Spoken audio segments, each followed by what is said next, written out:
eu sou a Júlia, sejam bem-vindos a mais um vídeo aqui do canal e hoje eu vou conversar com vocês sobre simplesmente um dos melhores livros, um dos livros mais fantásticos que eu já li na minha vida inteira, que é A Quinta Estação, da N.K. Jemisin. Mas antes, se você é novo aqui no canal, chegou por meio desse vídeo, já se inscreve aí, deixa o seu like nesse vídeo, ativa o sininho das notificações para você não perder nenhuma novidade aqui do canal este ano, que estará repleto de vídeos. E vamos começar a falar dessa belezura de livro aqui. A Quinta Estação é o primeiro volume da trilogia A Terra Partida e é uma história de fantasia com uma pitada de ficção científica. Esses livros vão contar sobre a nossa sociedade humana, só que uma sociedade que vive em um futuro bem longínquo, que a gente não tem nem muita noção de quanto tempo se passou de quando nós vivemos para essa época que é contada a história aqui. Apesar do mundo ser o mesmo, de ser a Terra, a sociedade é totalmente diferente, a civilização que existe, as civilizações são completamente distintas, as organizações sociais, a cultura desses povos e, inclusive, a geografia da Terra é diferente. Porque aqui existe apenas um supercontinente, que inclusive tem um mapa representando ele aqui no início do livro, que é chamado de Aquietude. E aí aqui a gente pode ver melhor como seria esse mundo em que essas pessoas vivem no futuro. E lá é dessa maneira por conta das diversas quintas estações em que o planeta passou e dos diversos tremores de terra que essas quintas estações causaram. E aí, vamos lá. Por que esse livro se chama A Quinta Estação? Porque existem as 4 estações normais, né? Primavera, verão, inverno e outono. Só que nessa época aqui existe uma quinta estação, que é uma estação de tormenta, de caos, de destruição, que é quando o mundo passa por uma mudança gigantesca ali na estrutura geológica e causa destruição de vários povos, de várias cidades e morte e várias coisas horríveis, vários horrores. Porque o mundo fica em um estado que a gente conhece aqui como uma longa e fria noite em que cinzas ficam caindo pelos céus e ninguém enxerga nada e ninguém consegue sobreviver e as pessoas têm que estocar alimentos e têm que viver meio que escondidas ali para conseguir passar por esses tempos de quinta estação. Só que no começo do livro está dando início a uma nova quinta estação e elas acontecem mais ou menos de centenas em centenas de anos. E geralmente não duram tanto tempo assim. Inclusive aqui no final do livro, em um dos apêndices, a gente pode ler um pequeno resumo sobre as estações anteriores, desde a primeira, que se originou há milhares de anos atrás e que deu início a tudo isso, até a última mais recente. No prólogo do livro, então, a gente vai ver um personagem que é um orogênese, que isso aí é outra particularidade dessa história. Nesse mundo fantástico aqui, a maior parte dessa fantasia e da magia dessa história se concentra nos orogênes, que são pessoas, só que elas têm um superpoder diferente aí e muito especial, muito único, diferente de tudo que eu já vi, porque eles têm uma conexão com a Terra, então eles são capazes de lidar e de mexer na energia da Terra. Então eles são tão capazes de criar tremores de terra, como eles são capazes de extinguir esses tremores e também de, consequentemente, mexer com a temperatura do local ali em que eles causam ou reprimem tremores de terra. Mas esses orogênes são seres muito poderosos e são extremamente temidos pelo restante da população.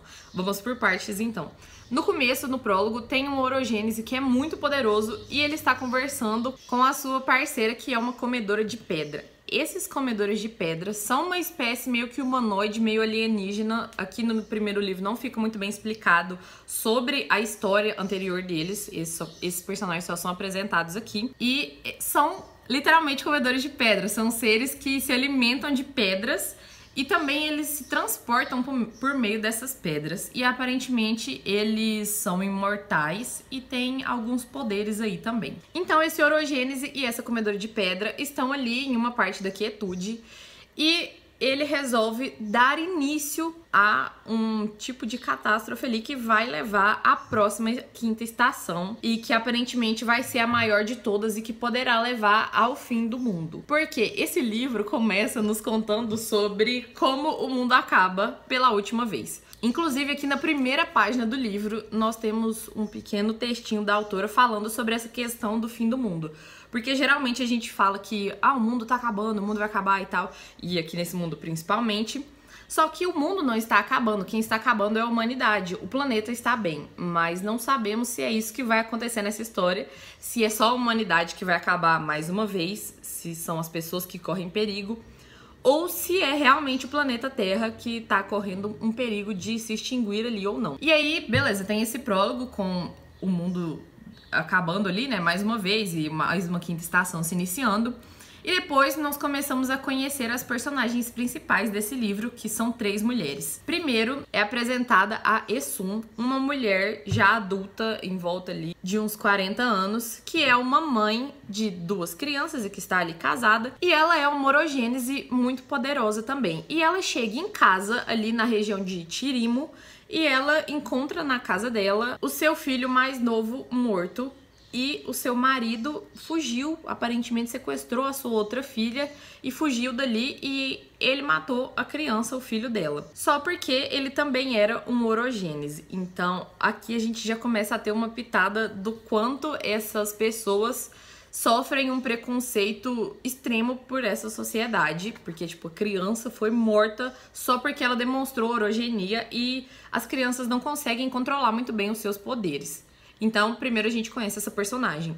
Depois a gente conhece a Damaia, que é uma criança orogênese também, e que também perdeu o controle ali dos seus poderes na escola durante meio que uma briga ali com outra criança. E aí os pais dela interviram e trancaram ela no celeiro da casa e estavam mantendo ela isolada lá. Até que chega um outro homem mais velho lá, que é chamado de guardião. E ele vai tomar conta da Damaia, ele vai levar ela embora, beleza, que tipo, ele tira ela de uma situação muito estranha ali, vivendo no celeiro da família, mas ele vai levar ela embora, sem muitas explicações. Ele vai levar ela pra ela ser criada e ensinada como os orogêneses devem ser. Em um lugar que é chamado de Fulcro, que é como se fosse um centro ali de treinamento, que fica na cidade de Iumenes, e onde esses orogêneses são, então, instruídos ali, ensinados desde crianças até a vida adulta.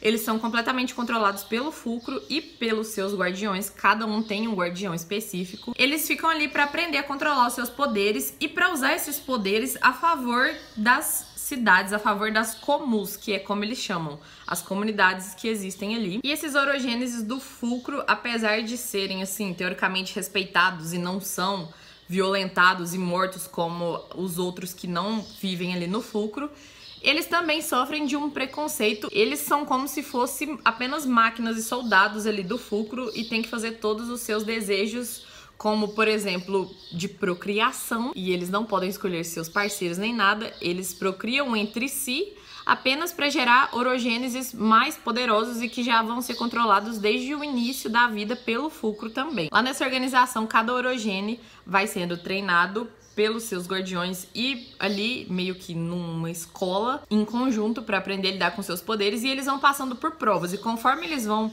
passando por essas provas e vencendo cada uma delas, eles recebem anéis. O máximo de anéis que se recebe são 10, e então a Damaia chega criança ali ainda no Fulcro e ela vai começando a ser treinada e a demonstrar um poder muito grande também. E por fim, a terceira personagem que a gente vai acompanhar aqui é a Sienite, que é uma mulher adulta, que no momento está com 4 anéis já, então ela tem um belo poder ali, controle sobre a sua orogenia, e ela é mandada para cumprir uma missão do Fulcro de ajudar uma das comuns lá, que a comunidade paga para o Fulcro, e o Fulcro envia os orogêneses para ir realizar algum trabalho. Nesse caso, eles estão indo desobstruir um porto de corais, que está cheio de corais ali para os navios poderem chegar no porto, enfim. E ela é mandada para essa missão junto com um cara que deve ser tipo o mestre dela, que é um orogênese 10 anéis. E no momento ele é o único 10 anéis ali do Fulcro, e ele é aparentemente o orogênese mais poderoso que já se viu. Além deles serem mandados nessa missão sem nem se conhecer, e quando eles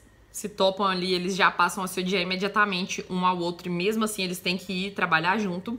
Eles também são incumbidos, a Cianite, no caso, é incumbida de realizar uma outra tarefa que é um tanto desagradável durante esse percurso dessa viagem. Então, ao longo desse primeiro livro da trilogia, nós vamos acompanhar a história dessas três mulheres. Três protagonistas orogêneas, muito poderosas, mas que vivem lutas diariamente ali, seja para sobreviverem e serem aceitas nessa sociedade que trata tão mal as pessoas como elas, ou seja, para cumprirem missões e para tentar transformar esse lugar, essa sociedade em que elas vivem, em um local talvez um pouco melhor para aqueles que são como elas. Nesse livro nós vamos conhecer diversos outros personagens, vai ser apresentado constantemente situações e momentos únicos de uma história extremamente rica em detalhes, de criatividade no conceito de fantasia. Então esse é um daqueles livros que tem uma trama muito complexa, tem uma criação de mundo extremamente complexa.